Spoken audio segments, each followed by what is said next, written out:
제가 오늘 부활을 믿습니까? 라는 제목으로 잠깐 말씀을 전하겠습니다. 지난주에 우리가 부활절이었어요. 네. 기독교에 있어서 가장 큰 축제는 크리스마스가 아닙니다. 그 기독교의 가장 중요한 절기는 부활절입니다. 사실 우리가 주일날 모이는 그 예배를 정확히 표현하면 작은 부활절 예배입니다. 우린 매주 주일날 모여서 주님 앞에서 부활을 축하하면서 주님 앞에 예배드리는 게 우리가 주일날 드리는 예배의 본질입니다. 그러니까 기독교는 부활의 종교입니다. 근데 제가 제목에 써놨습니다. 여러분은 부활을 믿습니까? 아멘 하지 말고 마음으로 대답해 보세요. 여러분은 부활을 믿습니까? 정말 우리가 믿는 부활은 역사적 사건입니까? 그게 부활을 믿습니까? 라는 말의 의미입니다. 우리는 정말 역사 속에 예수 그리스도께서 죽은 자 가운데서 부활하셨다는 이 역사적 예수님의 부활을 믿습니까? 많은 분들이 요즘 그렇게 말합니다. 역사성에 집착하지 말자. 그 역사적으로 그 일이 실제로 일어났는가 안 일어났는가가 뭐가 중요하냐. 그거 따지면 복잡해진다. 그거 따지면 어려워진다. 그 사람들이 질색하고 싫어한다. 그 무식하고 광신적인 종교라고 욕먹는다. 그러니까 부활의 역사성은 따지지 말고 부활의 의미를 얘기하자. 부활의 의미, 부활이 오늘 우리 삶에 어떤 의미를 주는가? 절망을 이기고 소망을 갖고 캄캄한 어떤 그런 사면이 막혀 있는 그런 무덤 같은 상황 속에서도 낙심하지 않고 일어나고 이런 부활의 의미를 얘기하자. 정말 역사의 한 시점에서 한 공간에서 예수 그리스도께서 살아나셨다는 부활의 역사성 말고 부활의 실존성을 얘기하자. 우리 마음속에 신앙이, 이 불가능한 기독교의 신앙이 발생한 거, 이런 게 부활의 진짜 의미 아니냐. 그러니까 부활의 역사성을 말하지 말고 부활의 의미, 실존적 부활, 이런 거에 우리가 집중을 하자. 어떻습니까? 기독교는 역사 속에서 하나님께서 이루신 역사적 사건에 근거하는 종교입니다. 그래서 기독교를 역사적 종교라고 말하는 겁니다. 역사 속에서, 이 역사 안에서 하나님께서 일으키신 역사적 사건 위에 존재하는 것이 기독교입니다. 그 역사적 사건이 없으면 우리 안에 아무리 뜨거운 마음을 갖고 고상한 마음을 갖고 하나님을 향한 어떤 마음을 갖고 있다 할지라도 역사적 사건 안에 근거하지 않으면 기독교는 존재하는 게 불가능합니다. 그래서 부활은 역사적 사건이어야 합니다. 그런데 여러분, 다른 어떤 역사적 사건보다 훨씬 더 증인이 많거든요. 증인이 많아요. 먼 과거의 역사적 사건이 정말 일어났는지를 아는 방법은 글리 돌아가서 볼 수 없잖아요. 2000년 전에 일어났던 사건이 오늘도 반복되는 게 아니잖아요. 그러므로 우리가 그 일이 정말 역사 속에 일어났는지를 알 수 있는 방법은 그 일에 대한 증인이 얼마나 많냐, 이거로 알 수 있는 거거든요. 그 증인들이 기록을 하지 않습니까? 그 믿을 만한 증인들의 기록이, 신빙성 있는 기록이 얼마나 많냐.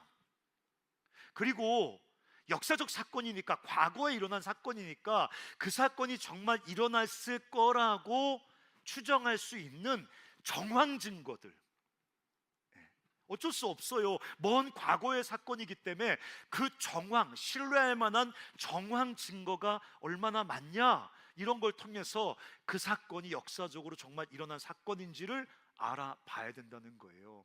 근데 부활의 사건이야말로 부활의 증인들이 꽉 차 있단 말입니다. 그 어떤 기록보다도 부활에 대한 기록이 인류 역사 속에 그 어떤 기록보다도 많다는 것입니다. 그리고 정황상 예수가 부활했구나라고 우리가 판단할 수밖에 없는 정황상 증거도 너무 많습니다. 여러분, 예수와 12제자와 예수의 초기 제자들은 유대인이었습니다.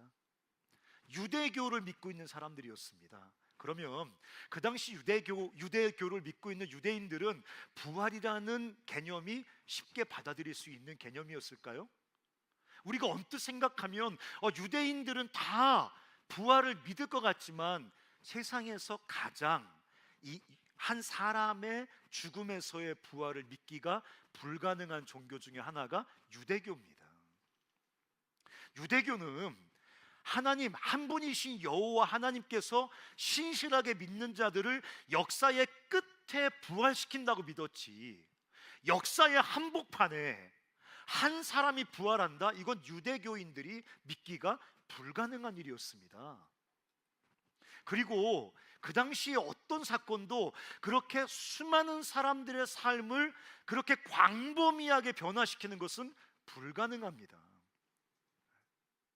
여러분, 그런 사건들은 대부분 다 역사 기록에 나와 있습니다. 무슨 전쟁이나 전염병이나 심각한 기근이나 지진이나 다 남아있다는 것입니다.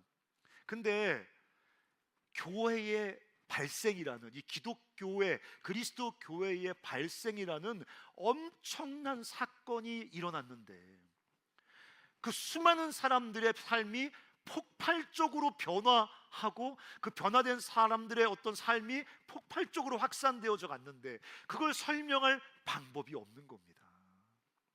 근데 일단의 사람들이 예수 그리스도께서 부활하셨고 그 부활하신 주님이 우리를 만나 주셨다고 증거하기 시작했다는 것이죠. 그러니까 여러 가지를 보면 부활을 믿을 만한 이유가 너무 많습니다. 근데 역사적인 어떤 사건보다도 사람들이 부활의 역사성을 아주 강력하게 부정합니다.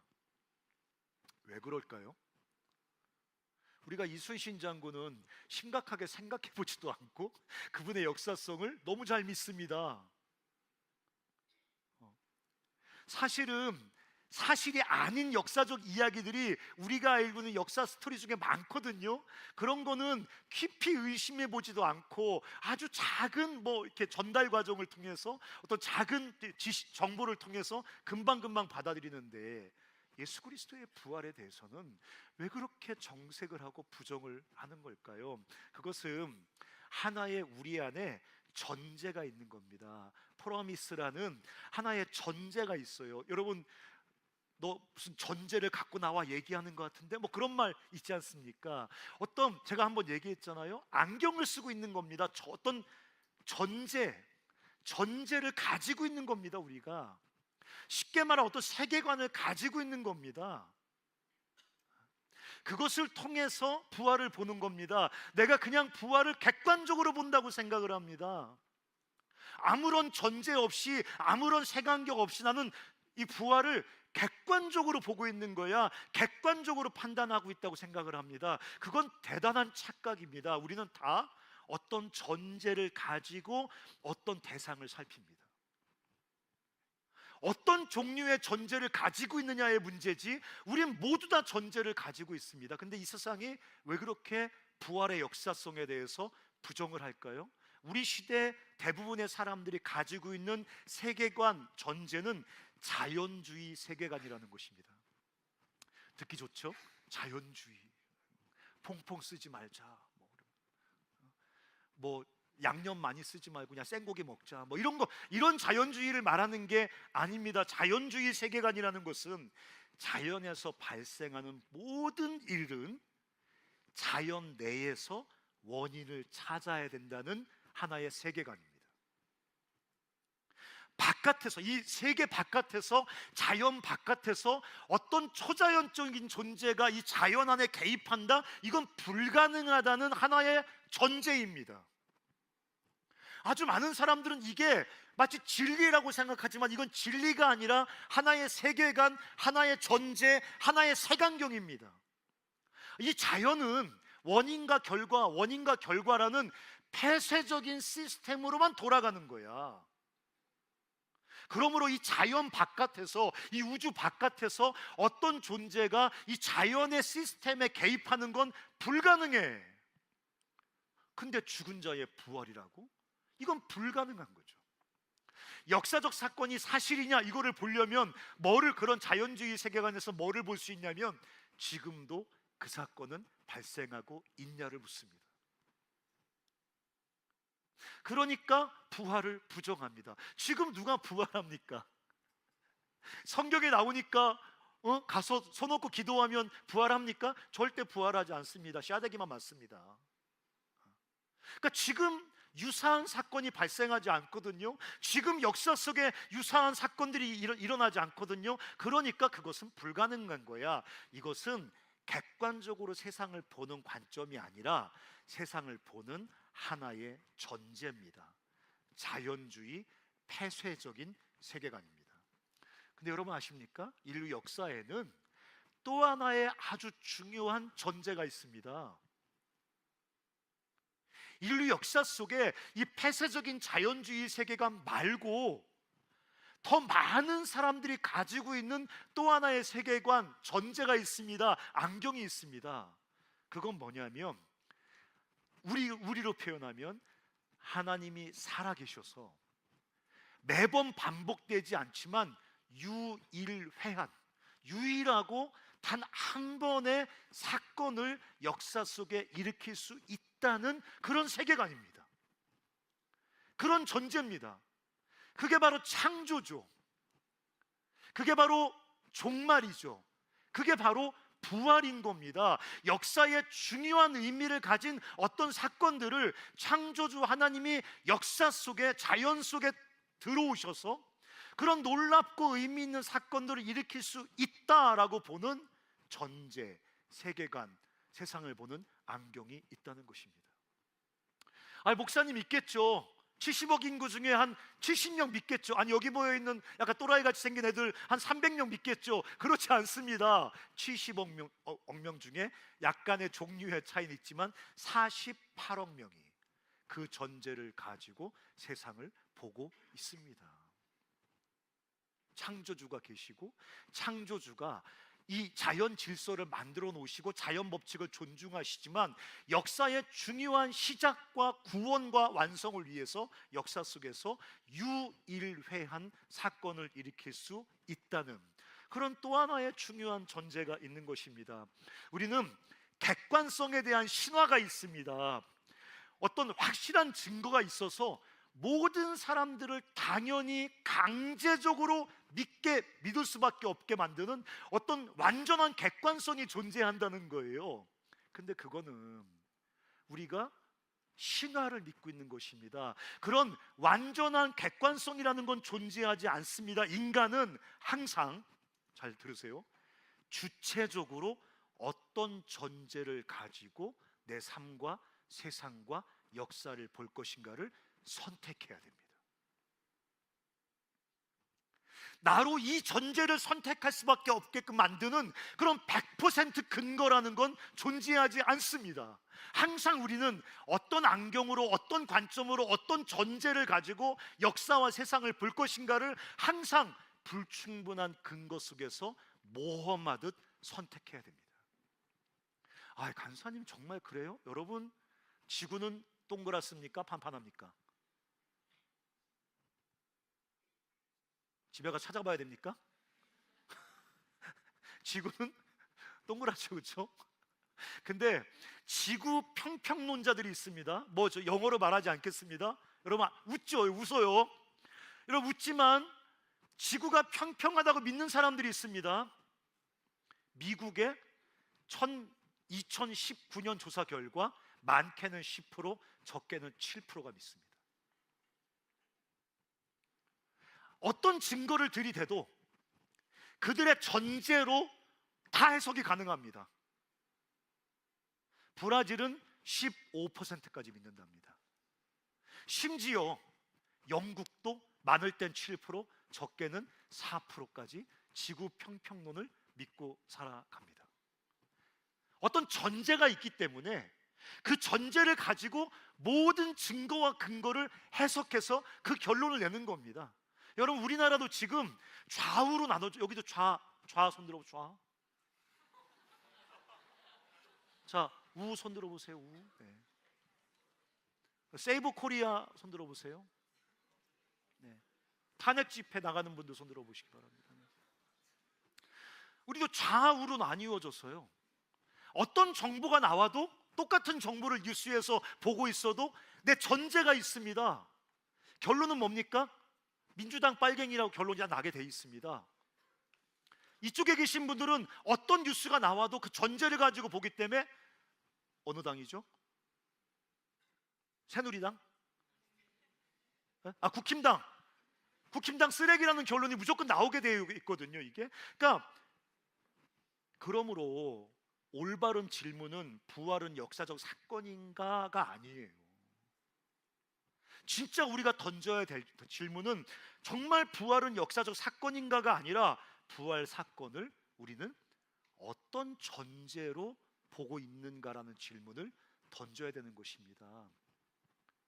모든 게 그런 거예요. 내 인생은 객관적으로 어떤 인생인가, 쓰레기, 흙수저, 등심, 말미잘, 쪼다, 등심, 그게 객관적인 게 아닌 거죠. 내 인생은 어떤 인생인가 보다 더 중요한 질문은 나는 어떤 전제로 부활을 보고 있고 어떤 전제로 내 삶을 보고 있는가. 근데 제가 오늘 부활 변증하려고 온 건 아니고요. 하도 부활의 역사성을 부정하니까 자기가 그 전제를 가지고 그 부활의 역사성을 보기 때문에 부정한다는 것조차도 몰라서 제가 잠깐 얘기한 겁니다. 그러면 한 사람에게 일어났던 이 부활이라는 역사적 사건이 오늘 여기를 살아가는 우리에게 어떤 의미를 갖냐 이거죠. 의미. 그래, 좋아. 예수께서 2000년 전에 하나님의 특별하신 개입으로 죽음에서 부활하셨어. 그럼 예수의 부활이라는 이 역사적 사건이 오늘을 살아가는 우리 삶에 어떤 의미를 갖느냐. 여러분, 성경은요 예수의 부활에 대해서 아주 특별한 설명을 하는데, 예수의 부활은 첫 열매다 이런 얘기를 합니다. 한번 띄워서 읽어보시겠습니까? 고린도전서 15장 20절 한번 읽겠습니다. 시작.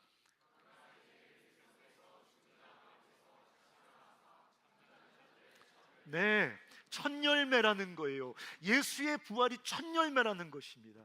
첫 열매는 그 다음에 뭐를 가져옵니까? 첫 열매를 보는 우리가 그 다음에 뭐를 예상할 수 있습니까? 두 번째, 세 번째, 계속 열매를 예상할 수 있습니다. 그러니까 예수님의 부활은 첫 번째 부활인 거예요. 유일한 부활이 아닌 거예요.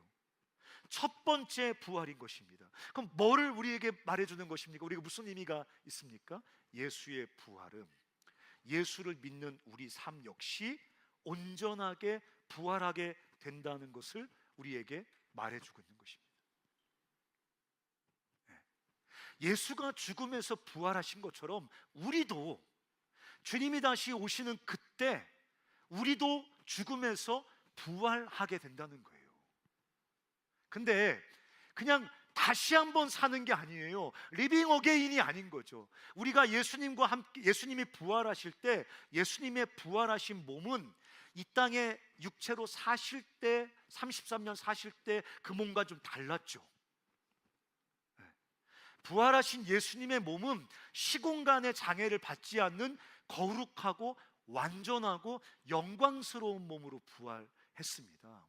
그래서 예수님의 부활이 첫 열매란 의미는 우리도, 예수를 믿는 우리도 주님이 다시 오시는 그때에 모든 그 죽음과 질병과 죄악과 연약함을 다 벗어버린 영광스럽고 거룩한 몸으로 우리도 부활하게 된다는 것을 주님의 부활이 우리에게 말해주고 있는 것입니다. 그러니까 예수님의 부활은 어떤 의미를 갖느냐? 우리도 결국 영광스럽고 거룩한 몸으로 부활하게 된다고 말해주고 있는 거예요. 자, 하나만 더 읽어보겠습니다. 하나만이 아니라 하나 더 읽어보겠습니다. 고린도전서 15장 51절 52절 한번 읽어보겠습니다. 시작.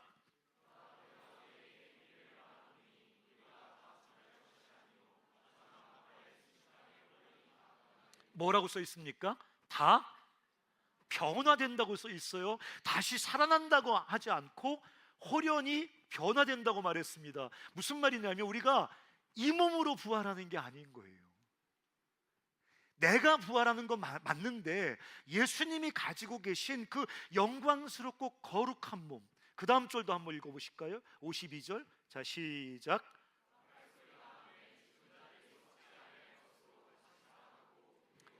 여기 뭐라고 써 있습니까? 한마디로 썩지 아니할 것으로 다시 살아난다. 우리 썩잖아요. 한마디로 그냥 표현한 거예요. 늙고 병들고 죽고 하는 이런 또 이 본성 안에 타락한 죄성도 막 깃들어 있고, 이걸 그냥 한마디로 썩는다 이렇게 표현하는데, 썩지 아니할 것으로 다시 살아나고 우리도 변화되리라. 예수님께서 부활하신 다음에 먹었어요? 안 먹었어요? 드셨어요? 안 드셨어요? 네, 구운 생선 드셨어요.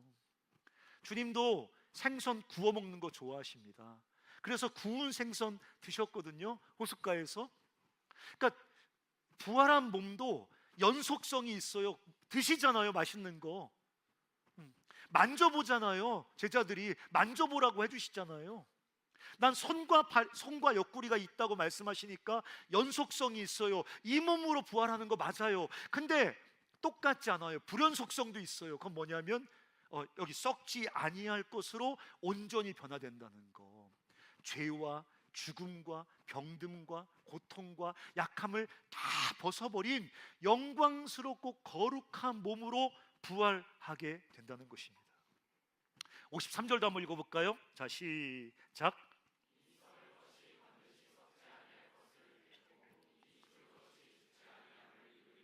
네. 너무 이렇게 아무런 감동 없이 그냥 건조하게 읽으시니까 제가 약간 당황스러운데, 저는 저 말씀을 읽으면서 53절 보세요. 이 썩을 것이 이 썩을 것이 썩지 아니할 것을 입겠고 이 죽을 것이 죽지 아니함을 입으리로다. 그러니까 우리의 죽음은 끝나는 게 아닌 거죠. 우리의 죽음은 추락이 아닌 거죠. 우리의 죽음은 소멸이 아닌 거죠. 우리의 죽음은 비로소 완성되는 거죠. 여기 써 있잖아요. 우리가 죽음이라는 그 고통스럽고 두려운 과정을 통과하면서 비로소 우리는 썩지 아니할 것을 입고 죽지 아니할 우리 참된 온전한 영광스러운 충만한 몸을 입고 그분과 함께 참된 삶이 시작된다는 것입니다. 그냥 몸만 좋아지는 게 아니에요. 그냥 몸만 정재규 간사님처럼 막 울뚝불뚝 이렇게 그렇게 되는 게 아니에요. 그냥 질병만 없는 게 아니에요. 여기 홀연히 변화된다는 것, 몸이 부활한다는 것은 그 몸의 부활로 대표되는 비로소 우리 삶의 충만한 삶, 온전한 삶, 풍성한 삶, 진짜 생명이 시작된다는 거예요. 그게 예수의 부활이 우리에게 주는 중요한 하나의 의미예요. 그러니까 우리 죽음으로 끝나지 않아요. 죽음은 절망적인 최종적 소멸이 아니에요. 비로소 참되고 진짜 충만한 삶의 시작이에요. 옛날에 톨스토이가 인간의 삶에 대해서 어떤 재미난 우화를 들었냐면, 어떤 사람이 길을 가다가 길에서 무서운 짐승을 만났습니다. 그래서 막 도망가기 시작했어요. 근데 너무 빨리 쫓아오는 거예요. 어디론가 피해야 돼요. 그래서 우물이 보이는 거예요, 우물. 그래서 일단 우물로 뛰어들었습니다. 근데 우물로 뛰어들었는데 그 밑에 보니까 더 무서운 짐승이 입을 딱 벌리고 있는 거예요. 그래서 운 좋게 떨어지다가 우물 이 벽에 있는 그 나무 그 줄을 딱 붙잡았습니다. 천만다행이죠, 그렇죠? 근데 여기 보니까 거기 흰 쥐와 검은 쥐가, 하얀색 쥐와 검은색 쥐가 교대로 나무를 갉아먹습니다. 뭐를 상징하는지 아시겠죠? 그래서 막 지금 절체절명의 순간이에요. 밑에는 괴물이 있고 위에서 맹수가 쫓아오고 나무에 매달려 있는데 횡지와 검은지가 갉아먹습니다. 그런데 그 나무에 여기 보니까 조그마한 벌집이 있는 거예요. 그 벌집에서 꿀이 한 방울이 똑 떨어집니다. 근데 그 꿀이 마침 그 사람 입에 똑 떨어지는 거예요, 혀 끝에. 그러니까 이 사람이 그 꿀의 단맛에 빙그레 웃고 있는 그것이 인생의 맨 얼굴이다. 톨스토이의 그 이야기에 나오는 거거든요. 횡지와 검은지는 뭡니까? 낮과 밤을 얘기하는 것입니다. 밑에 입 벌리고 있는 것은 무엇입니까? 그건 죽음을 상징하는 거죠. 그러니까 제가 그 톨스토이의 이야기를 읽으면서 아무리 여러 번 생각하면서 인생에 대해서, 삶에 대해서 이렇게 우화적이지만 정확하고 적나라하게 표현할 수 있는 방법이 있습니까? 죽음이라는 그 바닥을 향해 추락해 가면서 그냥 내 입에 떨어지는 작은 쾌락과 안락과 즐거움의 그냥 고통, 자기 삶의 본질적인 절망을 잊으려고 하는. 근데 예수 그리스도의 부활은 이런 소망 없어 보이는 인간의 삶에 절대적인 소망을 준다는 거예요. 죽음으로 끝나지 않거든요. 그리스도 안에 있는 사람은 예수가 천년배 되어 경험하신 것처럼 우리도 죽음을 이기고 참된 삶으로 부활하게 된다고 주님은 말씀하고 있는 것입니다. 근데 거기서 그치지 않고 부활은 우리에게 또 하나의 중요한 의미를 줍니다. 그것은 뭐냐면 예수님을 다시 일으키셨던 부활의 능력이, 따라서 해보실래요? 오늘, 다시 한번, 오늘 우리 삶 속에 역사한다. 이게 부활이 우리에게 주는 또 하나의 의미입니다. 결국 우리는 죽음을 이기고 예수님과 함께 부활하게 될 것이다만 아니라 오늘을 살아가는 우리 삶의 자리에 예수를 죽음에서 일으키신 그 부활의 능력이 우리 삶에 역사하고 있다는 것입니다. 자, 우리 에베소서 1장 19절 한번 읽어보겠습니다. 자, 19절부터 시작.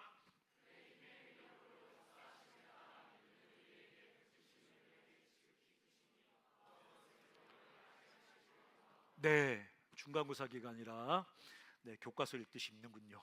여기 뭐라고 써 있습니까? 그의 힘의 위력으로 역사하심을 따라 믿는 나에게 베푸신 능력의 크심이 어떤 것을 너희가 좀 알았으면 좋겠다.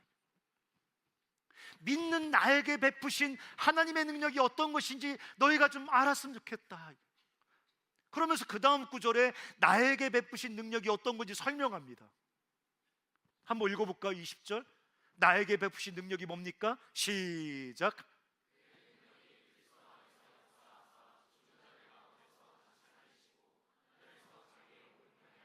그 다음 구절도 읽겠습니다. 자, 21절. 아니군요. 20절에 보면 그 능력이, 나에게 베푸신 그 능력이 어떤 능력이냐면 그리스도 안에 역사하사 죽은 자 가운데서 다시 그리스도를 살리신 능력이죠.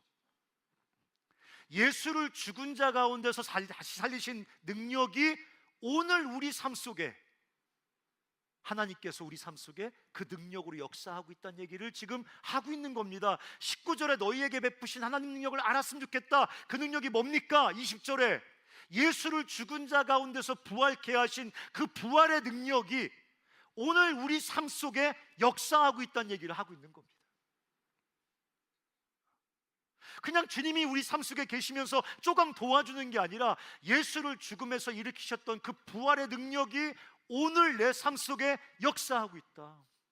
중간고사 보느라고 허덕이는 내 삶 속에 역사하고 있다.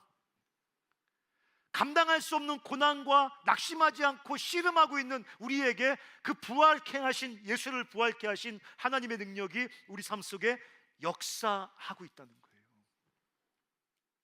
여러분, 그 부활의 능력이 우리 삶 속에 역사할 때 우리 삶 속에 일어나는 그 능력의 열매가 뭘까요? 그 능력은 우리 삶 속에 역사하면서 도대체 우리 삶을 어떻게 만들어가는 걸까요? 갑자기 막 이렇게 힘이 생기는 걸까요? 막 어떤 사람의 마음에 막 생각이 막 읽혀지는 걸까요?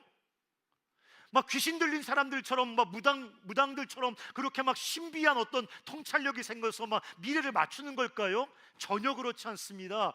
예수 그리스도를 부활케 하신 부활의 능력이 우리 삶 속에 역사해서 우리 삶 속에 만들어내는 것은 우리 삶을 예수 그리스도의 형상으로 변화시켜 간다는 겁니다.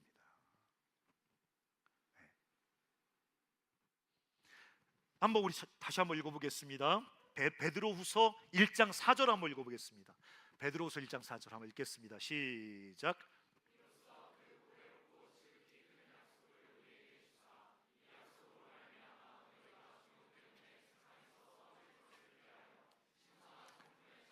무슨 성품이요? 신성한 성품. 다른 성경에 보면 신의 성품에 참여하게 하려 함이라. 나중에 주님 다시 오셨을 때 우리가 영광스러운 몸으로 부활하여 주님과 함께 영생을, 참된 삶을 누리는 것만 아니라 또 하나 중요한 부활의 의미, 그 예수를 부활케 하신 능력이 오늘 우리 삶 속에 작동하며 나 같은 사람의 삶에 신의 성품을 만들어낸다는 겁니다. 예수님의 성품을 만들어낸다는 겁니다. 절대로 변할 수 없을 것 같은데, 절대로 예수 닮을 수 없을 것 같은데, 내 살아가면서 깊은 인격적 장애와 깊은 상처와 삐뚤어진 어떤 삶의 경험을 통해서 절대 새롭게 변할 수 없을 것 같은데, 부활의 능력이 우리 삶 속에 역사에서 우리 삶을 예수님처럼 만들어낸다는 것입니다. 제가 사실은 웃었어요. 이 말씀 읽으면서. 네, 맞아요. 동의합니다. 주님, 나 같은 인간에게서 예수 그리스도의 성품 이루는 거 진짜 부활의 능력이 필요한 일입니다. 그건 코칭한다고 되는 문제 아니에요. 아침마다 할렐루야 사랑하자 아멘 외친다고 되는 거 아니에요. 욕하지 말자, 착하게 살자, 음란하지 말자, 백날 구호 외친다고 되는 거 아니에요.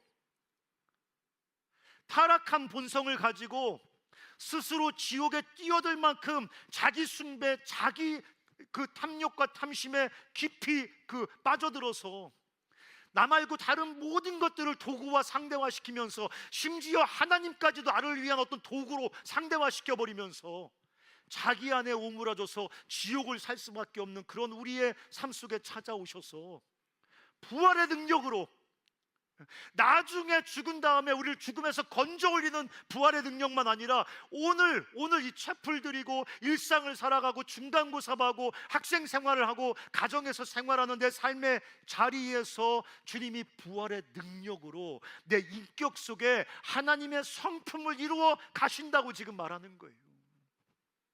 그러니까 정확히 말하면 우리는 나중에 부활할 것이지만 동시에 오늘 우리는 부활하고 있습니다. 오늘 우리 삶 속에 부활이 이루어지고 있는 거예요. 부활의 능력으로 우리 삶 속에 하나님의 성품이 이루어지고 있는 것입니다.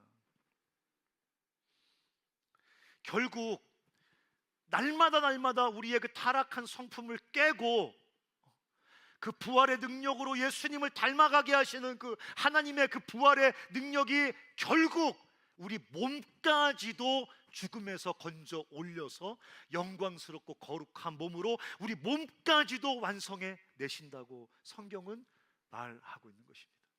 절대로 안 돼요. 간사님, 난 절대 변할 수 없어요. 몸부림을 쳐도 안 돼요. 내 몸부림은 헛돼요. 여러분 몸부림은 헛되지 않습니다. 1000만 번 해봤는데 실패했어요. 그래도 1000만 번 실패한 여러분의 몸부림은 헛되지 않습니다. 왜? 여러분의 몸부림 속에 부활의 능력이 작동하고 있기 때문에. 여러 번 제가 얘기했잖아요. 천국은요, 주님 믿었다고 아무런 자격이 없는 우리들에게 마치 부동산 당첨되듯이 그렇게 주어지는 게 아니라고. 부활의 능력이 불가능해 보이는 우리 삶을 천국 백성으로, 거룩한 백성으로, 예수 닮은 백성으로 결국 변화시키고 완성시켜서 천국에 들어가게 해주는 것이, 그게 기독교의 복음이라고. 그래서 결론, 그렇다면 역사성도 알겠고 의미도 알겠어요. 그렇다면 오늘 어떻게 살아야 됩니까? 지난주에 계란 드셨죠? 안 먹었습니까? 요즘은 삶아주지 않고 날계란을 주시더라고. 그래서 습관처럼 삶은 계란인 줄 알고 그거 딱 갖고 머리에 팍 부딪히고 막 이런 분들이 계세요. 집에서 삶아 먹으라고 날계란 주신단 말이에요, 한 판씩.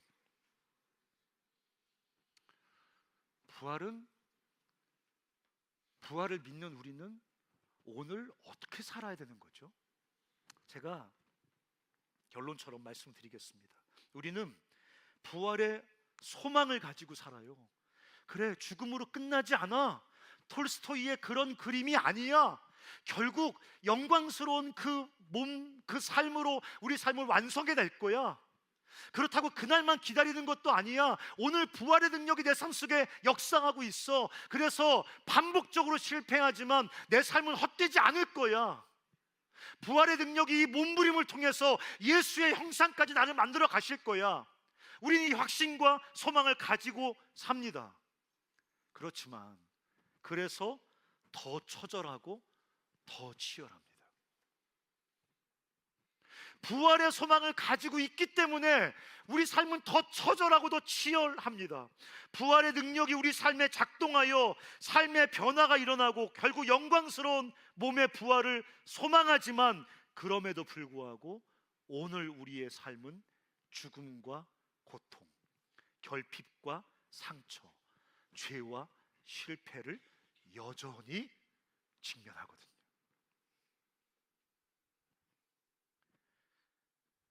십자가의 죽음과 부활이 우리 삶에 공존하는 겁니다.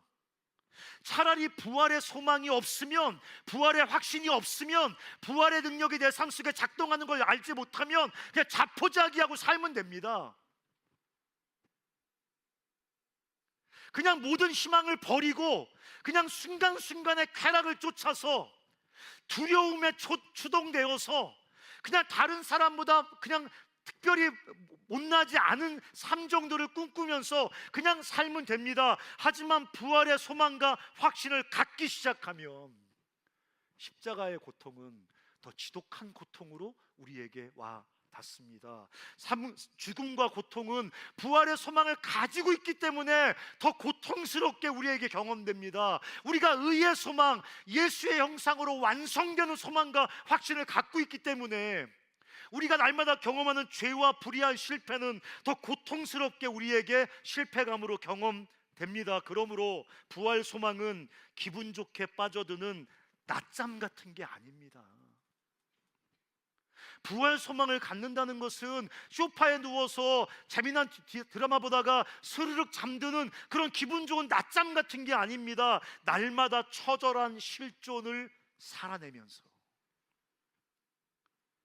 날마다 십자가를 살아내면서, 죽음을 살아내면서, 죄와 불의를 살아내면서 그 속에서 치열하게 부활을 소망하는 것입니다.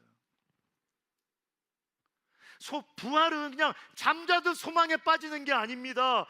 날마다 처절한 실존을 살아내면서 그 속에서 치열하게 부활을 소망해야 됩니다. 어떤 분이 이렇게 썼습니다. 씨앗 같은 실존에서 큰 나무를 치열하게 소망해야 된다. 겨자씨 비유하시잖아요. 겨자씨를 뿌렸는데 큰 나무, 이건 뭡니까?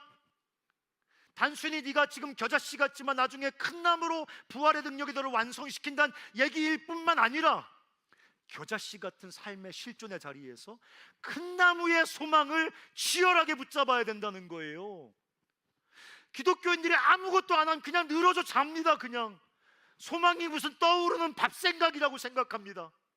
그런 게 아닙니다. 처절한 실존 위에 우뚝 서서 치열하게 소망을 붙잡아야 되는 겁니다. 여러분, 찬양 예배잖아요. 오늘 찬양이 뭡니까? 노래입니까? 노래? 아닙니다. 찬양은 이 처절한 실존 위에 우뚝 서서 그 부활의 소망을 간절하게 붙잡는 겁니다. 노래로. 나는 이렇게 끝나지 않을 거야. 내 몸부림은 그냥 무력하게 허무하게 그냥 유실되지 않을 거야. 내 삶이 이 고통과 실패에서 그냥 사그러지지 않을 거야. 겨자씨 같은 내 삶은 허무하게 그냥 소실되지 않을 거야 라고. 여러분, 아유 목사님, 목사라 좋겠네요. 당신이 무슨 처절한 실존이 있어요. 맨날 설교나 하고 노래나 찬송하나 부르는 분이 무슨 처절한 실존이 있어요. 니들이 무슨 처절한 실존이 있니? 나야말로 날마다 처절한 실존 한복판을 사는 사람이에요. 상상하지 마. 또 뭐 속으로 너의 처절한 실존을 상상하라고 말하는 거 아니야. 우린 모두 다 처절한 실존 위를 사는 거예요. 정신 나간 돌대가리가 아닌 이상은, 자기 성찰 능력이 제로인 인간 빼놓고는 우린 모두 다 처절한 실존을 뚜벅뚜벅 걸어갑니다. 그 실존 위에서 부활의 소망을 치열하게 붙잡는 거예요. 오늘도 부활의 능력이 내 삶 속에 역사하고 있구나. 내 비록 실패하고 넘어졌지만 이 실패하고 넘어지면서 달려가는 이 몸부림은 그냥 허무하게 끝나지 않고 영광스러운 몸의 부활로 완성될 거니까. 그러므로 사랑하는 형제와 자매 여러분, 거룩을 향한 경주를 치열하게 달려가시기 바랍니다. 이 어둠이, 고통이, 죄악이, 실패가 나를 붙잡고 있는 죄의 습관과 중독이 영원히 나를 짓누를 것이라는 이 절망의 유혹을 떨쳐버리고 앞으로 한 걸음씩 나아가야 됩니다. 목사님 캄캄한데요. 아니요, 부활의 새벽이 떠오릅니다.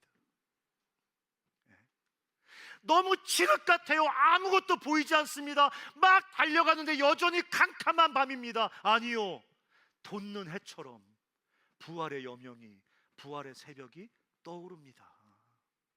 그게 우리 삶의 정체예요. 그게 세상 역사의 정체인 겁니다. 그러므로 절망하지 않고 포기하지 않고 주님 안에서 그 거룩한 삶의 표대를 향해서 날마다 날마다 걸어가는 거예요. 제발 괜찮아 복음으로 도망가지 말아요. 맨날 용서해 주셨어, 괜찮아. 용서해 주셨어, 괜찮아. 괜찮아 복음은 기독교의 복음이 아닙니다. 우리를 예수의 형상으로 바꾸는 게 기독교의 복음이지. 범죄하고 쓰러졌으면 아파해도 됩니다. 부활의 소망이 없으면 아픔은 절망으로 가지만 부활의 소망이 있으면 아파해도 됩니다. 슬퍼해도 됩니다. 실존 때문에 가슴이 찢어져도 됩니다. 일어나서 다시 괜찮아 복음으로 도망다니지 말고 뚜벅뚜벅 걸어가시기 바랍니다. 어떤 사람은 만성적인 죄책감 속에 사는 사람이 있습니다. 만성적인 죄책감으로 자기의 실패를 보상하려고 합니다. 나 죄책감을 느끼고 있어. 지금 만성적으로 죄책감을 느끼고 있어. 주님 앞에 슬퍼하고 있어. 만성적인 죄책감은 부활의 경주와 아무리 상관이 없는 겁니다. 사랑하는 형제자매 여러분, 처절한 실존 위에 우뚝 서서 찬양하고 막 기도하고 약속의 말씀 붙잡고 예배하고 서로 격려하고 순회해서 서로 막 서로 함께 자극하면서 치열하게 그 주께서 약속하신 그 영광스러운 부활의 소망을 견고하게 잡으시기 바랍니다. 그리고 오늘도 그 부활의 능력으로 우리 삶 속에 역사하시는 그분과 함께 돋는 해처럼 우리 삶 속에 떠오를 그 부활의 그 여명을 믿음으로 바라보면서 새벽에 해 뜨기 전에 제일 어둡대요. 그렇대요. 그냥 관심 없죠. 네. 그래서 우리가 함께 이 부활의 소망 붙잡고 앞으로 걸어갔으면 좋겠습니다.